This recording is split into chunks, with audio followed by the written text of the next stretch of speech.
Corona के आंकड़े इतने ज्यादा बढ़ गए हैं कि केंद्रीय कैबिनेट सेक्रेटरी ने राज्यों के चीफ सेक्रेटरीज के साथ मीटिंग की है। उधर महाराष्ट्र में अलग ही मीटिंग हुई है, दिल्ली सरकार ने भी बैठक की है, यूपी में भी मीटिंग हुई है। मतलब यह है कि सरकार को हालात की गंभीरता का पूरा अंदाजा है, लेकिन देश की जनता अपनी जवाबदेही समझ नहीं रही है। सरकार बैठकें करके फैसले तो ले लेती है, लेकिन जनता लापरवाही से बाज नहीं आ रही। क्या हो रहा है उसका असर इस अगली रिपोर्ट में देखिए।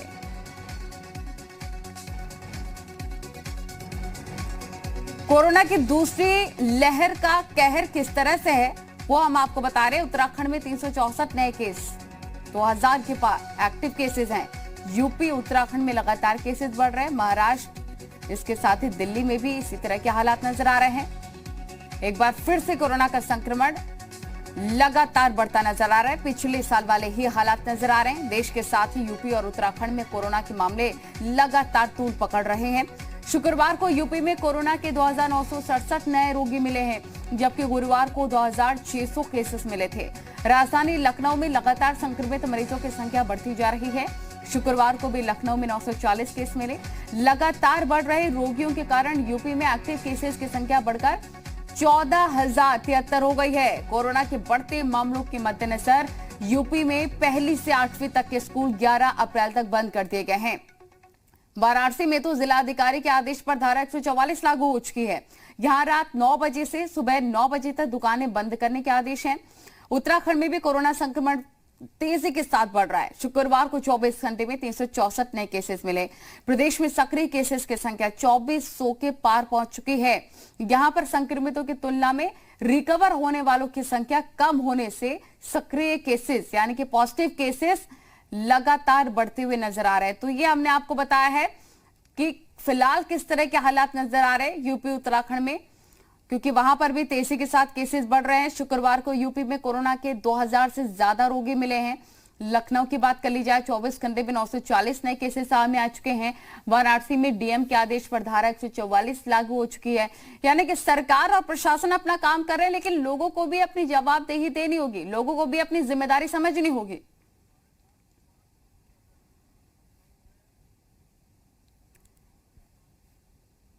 राजधानी लखनऊ में 24 घंटे में 940 केसेस। तो हमारी तमाम रिपोर्टर लगातार हमारे साथ बने हैं तमाम जानकारी के साथ। लखनऊ, वाराणसी, प्रयागराज, हरिद्वार, देहरादून, सबसे पहले रुख लखनऊ का कर लेते हैं, क्योंकि निश्चित तौर पर लखनऊ में भी केसेस बढ़ते चले जा रहे हैं, जिसको लेकर प्रशासन सख्ती तो बरत रहा है, लेकिन लोग कितना साथ दे रहे हैं ये भी बताइए। जी बिल्कुल, मैं आपको बताऊं कि पिछले दिनों से लगातार एक बैठकों का दौर चल रहा है और निर्देश अधिकारियों को दिए जा रहे हैं कि किस तरीके से कोरोना के बढ़ते प्रकोप को रोका जाए। लेकिन कहीं ना कहीं राजधानी के बाजारों की तस्वीरें जो सामने आ रही हैं उनसे साफ जाहिर होता है कि लोग अभी भी कोरोना के बढ़ते प्रकोप के चलते कहीं ना कहीं लापरवाही दिखा रहे हैं। अब ऐसे में आज से अगर बात की जाए राजधानी लखनऊ की, चूंकि अगर पिछले साल की अपेक्षा आंकड़ों की बात की जाए तो कहीं ना कहीं लगातार जिस तरीके से अभी राजधानी में जो लेटेस्ट आंकड़े आए हैं, करीब 2900 से अधिक कोरोना संक्रमित लोग पाए गए हैं। लेकिन यह बताया जा रहा है कि जिस तरीके से नगर निगम ने तैयारी कर रखी है या फिर जिला प्रशासन और शासन के जो निर्देश है उनका अनुपालन कराने की जो आदेश जारी किए गए हैं, उसमें कहीं ना कहीं लापरवाही देखने को इसलिए मिल रही है क्योंकि अनुपालन कराने की जिनकी जिम्मेदारी है, हमने लगातार रियलिटी चेक्स में देखा कि जहां बाजारों में भीड़ है तो वहीं अनुपालन कराने की जिनकी जिम्मेदारी है वो भी कहीं ना कहीं लापरवाह नजर आ रहे हैं। अब ऐसे में सरकार की तरफ से नियम सख्त कर दिए गए हैं। आज से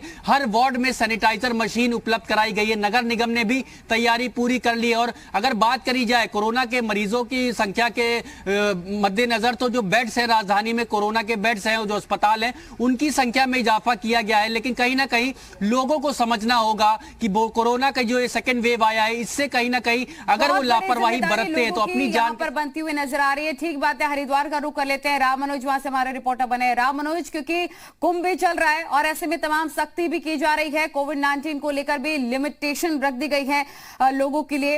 इसके साथ ही आपसे जानना चाहेंगे कि वैक्सीनेशन कितने युद्ध स्तर पर चल रहा है, वैक्सीन को लेकर किस तरह की तैयारियां हैं? बिल्कुल, बहुत ही महत्वपूर्ण सवाल है कि चूंकि हरिद्वार में कुंभ का तीसरा दिन है और लगातार श्रद्धालुओं की तादाद बढ़ती जा रही है। देश के अलग अलग राज्यों से भी श्रद्धालु यहाँ पर पहुंच रहे। दो प्रमुख बातें हैं। पहली ये कि राज्य सरकार की तरफ से कोविड को लेकर के जो इंतजाम किया गया है उसका भी असर देखने को मिल रहा है, और चाहे वो सरकारी हॉस्पिटल्स हो या फिर जो कोविड के सेंटर्स हैं जहां पर वैक्सीन लगाई जा रही, उसके लिए भी व्यापक इंतजाम किया गया। स्वास्थ्य विभाग ने प्रदेश के 346 ऐसे सेंटर्स हैं जहां पर वैक्सीनेशन का काम लगातार कर रहा है। लेकिन जो श्रद्धालु पहुंचे हैं उनसे जान लेते हैं किस तरह से फिलहाल हरिद्वार में कोविड को लेकर इंतजाम है। सर, आप लोग कहाँ से आए हैं? मैं लुधियाना से आया हूँ जी। तो किस तरह का जो गाइडलाइंस थी उसका पालन हो रहा है यहाँ? बिल्कुल हो रहा है जी। हम लोग जैसे ही उत्तराखंड में एंट्री करने लगे थे वहाँ सबसे पहले हमारा कोविड टेस्ट हुआ जी, उसके बगैर एंट्री भी नहीं करने दे रहे। यहाँ भी बहुत बढ़िया है, चप्पे चप्पे पे सब टेस्टिंग भी हो रही है और बढ़िया फैसिलिटी है जहाँ पे, कोई आप लोग भी कोविड की जो गाइडलाइंस है उसका पालन कर रहे हैं? जी, पहले तो आपके व्यूअर्स को हर हर महादेव। ये जो हरिद्वार है ये हिंदुओं का आध्यात्मिक राजधानी है। ये जो कुंभ चल रहा है ये बहुत बढ़िया चल रहा है। यहाँ का जो एटमॉस्फेयर बहुत अच्छा है, और जो कोविड का लेके है वो हर एक चप्पे चप्पे पे निगरानी रख रही है पुलिस, अवेयर कर रही है। राम मनोज, इन्हें जरा ये भी बताइए कि प्रशासन तो अपना काम कर रहा है, आपको जिम्मेदारी समझनी होगी कि मास्क कैसे लगाया जाता है। इनको बताइए जरा। देहरादून का तब तक रुक कर लेते हैं। देहरादून से हमारे रिपोर्टर बने हैं, क्योंकि उत्तराखंड में भी लगातार केसेस बन रहा है और एंटीजन टेस्टिंग की अगर बात कर ली जाए, सैंपलिंग की बात कर ली जाए, वो भी युद्ध स्तर पर चल रहा है। लेकिन पर्याप्त व्यवस्था अस्पतालों में है कि नहीं, ये कैसे सुनिश्चित किया जा रहा है? देखिए, इस वक्त उत्तराखंड जैसा पर्वतीय राज्य जहां पर कि इस तरीके से कोविड-19 का जो संक्रमण है वो बढ़ता चला जा रहा है, ये सरकार के लिए सबसे बड़ी चिंता का कारण है। कल मुख्यमंत्री ने कोविड-19 को लेकर जो बैठक भी ली है और उन्होंने सख्त दिशा निर्देश दिए हैं कि ग्राम स्तर पर टीकाकरण का जो अभियान है उसको चलाया जाए। अभी 45 साल से अधिक उम्र के लोगों को टीकाकरण किया जा रहा है, लेकिन ये कोशिश की जा रही है कि टीकाकरण अभियान में और तेजी लाई जाए। पब्लिक प्लेसेस में जो कोविड-19 की गाइडलाइन है उससे बचाव के लिए चाहे मास्क का उपयोग करना हो पब्लिक प्लेसेस में, या फिर लोगों को 2 गज की दूरी का पालन करना हो, तो ये दोनों ही नियमों का पालन करवाने के लिए सख्ती से कार्रवाई करने के भी निर्देश दिए हैं। हालांकि लोगों को खुद जागरूक होना पड़ेगा, जो कि नजर नहीं आ रहा है। जहां तक अस्पतालों की बात करें, अस्पतालों में जो व्यवस्थाएं करनी है, जो मेडिकल कॉलेजेस हैं राज्य के, वहां पर पहले ही चाक चौबंद व्यवस्थाएं करने के लिए कहा गया है, वेंटिलेटर का इंतजाम करने के लिए कहा गया है। हालांकि पहले से भी वेंटिलेटर वहां पर है, लेकिन अब जिस तरीके से सेकंड वेव बहुत तेजी के साथ बढ़ती नजर आ रही है, ऐसे में और अधिक पर्याप्त इंतजाम वहां पर करने हैं।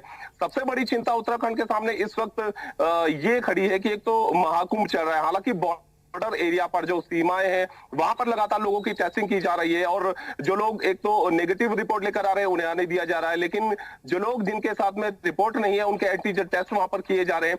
ये थोड़ा सा राहत की बात कह सकेंगे, क्योंकि राज्य लगातार ये मानकर चल रहा है कि उत्तराखंड में अगर इंटरनल अंदर की स्थिति है तो अंदर की स्थिति तो कंट्रोल में है, लेकिन अगर बाहर से जो लोग आ रहे हैं ये सुनिश्चित करना होगा कि उनकी नेगेटिव रिपोर्ट हो। ठीक है, उसके लिए प्रशासन काम कर रहा है अपने स्तर पर।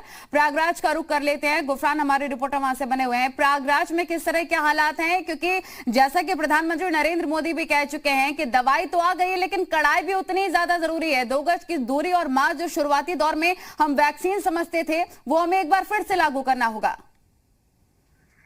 बिल्कुल, देखिए इसको लेकर के तमाम जो सरकारी निर्देश हैं वो हैं। इसके अलावा हाईकोर्ट ने भी पिछले दिनों एक बाकायदा एक आदेश दिया था कि मास्क जो है अनिवार्य रूप से कर दिया जाए। इसको पालन के लेकर के पुलिस कर्मियों को लगाने की बात कही गई थी, लेकिन जमीनी स्तर पर बहुत कुछ हद तक ये दिखता नहीं है। हाँ, बहुत से लोग ऐसे भी हैं जो अवेयर हैं इसको लेकर के, लेकिन जिन लोगों की जिम्मेदारी है, जिन्हें निर्देश दिए गए हैं कि इन जो लोग भी नियमों की अनदेखी कर रहे हैं, नियमों का पालन नहीं कर रहे हैं, ऐसे लोगों के खिलाफ कार्रवाई की जाए। लेकिन वो लोग खुद सड़कों पर हो या फिर जिन जगह पर उनकी तैनाती को लेकर के बात कही गई है वहां भी वो बहुत कम दिखते हैं। प्रमुख जगहों को अगर छोड़ दिया जाए तो भीड़ भाड़ वाले इलाके, बाजार हो या फिर दूसरे, बहुत कम जगहों पर दिखते हैं। वहीं दिखते हैं जहां पर अधिकारियों का आना जाना होता है, वहीं जगहों पर उनकी तैनाती की जा रही है।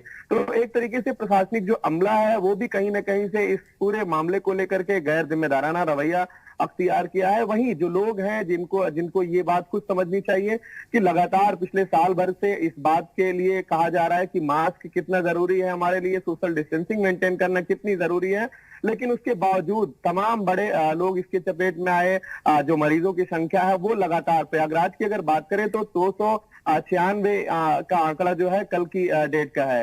तो ये जो आंकड़ा है मार्च की अगर बात करें तो मार्च के समय में 2 से 5 और 10 के आसपास होता था, लेकिन ये आंकड़ा अप्रैल के फर्स्ट वीक में जिस तरीके से पहुंचा है 200 क्रॉस किया है, 300 के आसपास है, ये बेहद एक तरीके से डरा रहा है। लेकिन जो लोग हैं उनको इस बात का खौफ नहीं है, डर नहीं है कि इससे कितना बड़ा खतरा, वो अपने साथ साथ दूसरे लोगों को भी एक तरीके से असुरक्षित कर रहे हैं। लेकिन फिर भी प्रशासनिक अमला जो है दावा यही कर रहा है कि तमाम जो निर्देश हैं, गाइडलाइंस को पालन कराने को लेकर के कोशिश उसके लिए की जा रही है, लोगों से अपील की जा रही है। जो लोग एक तरीके से मास्क नहीं लगा रहे हैं उनसे जुर्माना वसूला जा रहा है। सोशल डिस्टेंसिंग जहां भी नहीं पालन की जा रही, वहां पर मुकदमे दर्ज किए जा रहे हैं अधिनियम के तहत। ऐसे में दावे जरूर है लेकिन जुड़े हुए हैं। ठीक है, प्रशासन अपना काम कर रहा है, लोगों की जिम्मेदारी समझनी होगी, मास्क भी उतना ही ज्यादा इंपॉर्टेंट है, 2 गज की दूरी भी। वाराणसी से नवीन जुड़े हुए हैं। नवीन, वाराणसी में किस तरह के हालात है, ताजा आंकड़े क्या है कोरोना को लेकर?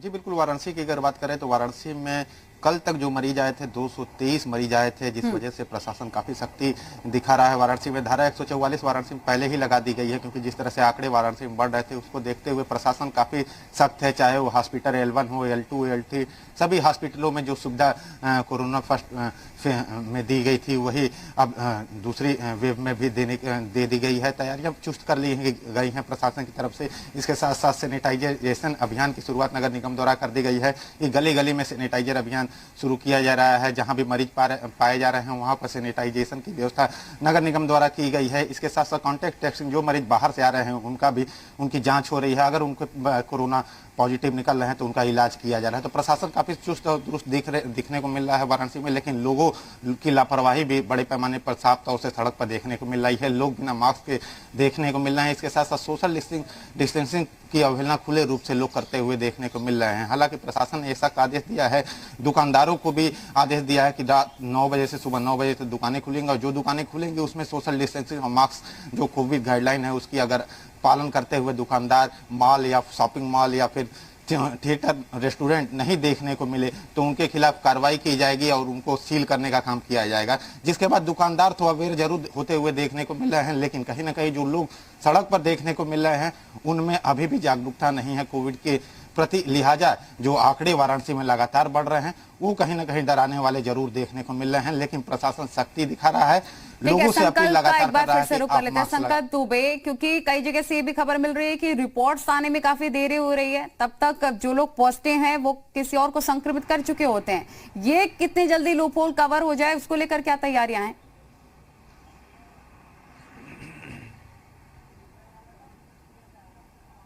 कर दिया है कि पब्लिक एड्रेस सिस्टम का जो इस्तेमाल है वो अच्छे तरीके से किया जाए। इसके साथ ही अगर किसी के अंदर लक्षण है वो कोविड हेल्पलाइन पे फोन करता है तो फौरन ये सुनिश्चित किया जाए कि वो होम आइसोलेशन में रहे। और जब तक रिपोर्ट्स नहीं आ जाती हैं, टेस्ट के बाद भी लोगों से लगातार अपील की जा रही है कि जब तक उनकी रिपोर्ट ना आ जाए वो किसी के संपर्क में ना आए और कोशिश करें कि एकांत में अपने घर में रहे, होम आइसोलेट रहे। अब ऐसे में एक बड़ी चुनौती प्रशासन के लिए भी है। इसके साथ साथ अगर बात की जाए राजधानी के अस्पतालों की तो वहां पे जो व्यवस्थाएं हैं उनको ये सुनिश्चित किया जा रहा है कि जो बेडों की संख्या है उनमें इजाफा किया जाए और जिस तरीके की जरूरत है, चाहे वो वहां पे सुनिश्चित कराना हो कोविड प्रोटोकॉल या फिर जिस तरीके से आपने बताया कि रिपोर्ट में जो विलंब हो रहा है उसको लेकर के भी सख्त निर्देश मुख्यमंत्री की तरफ से दिए गए हैं और ये सुनिश्चित कराया जाने की बात कही गई है कि रिपोर्ट आने में जो देरी हो रही है अगर किसी तरीके की लापरवाही होनी चाहिए। और इसको लेकर लगातार मीटिंग्स भी की जा रही हैं कि अधिकारी अपना काम करे, प्रशासन अपना काम करे, लोगों को भी अपनी जिम्मेदारी समझनी होगी। लखनऊ, वाराणसी, प्रयागराज, हरिद्वार और देहरादून में किस तरह के हालात है हमारे तमाम रिपोर्टर्स बता रहे थे। बहुत शुक्रिया आप सभी का तमाम जानकारी पहुंचाने के लिए।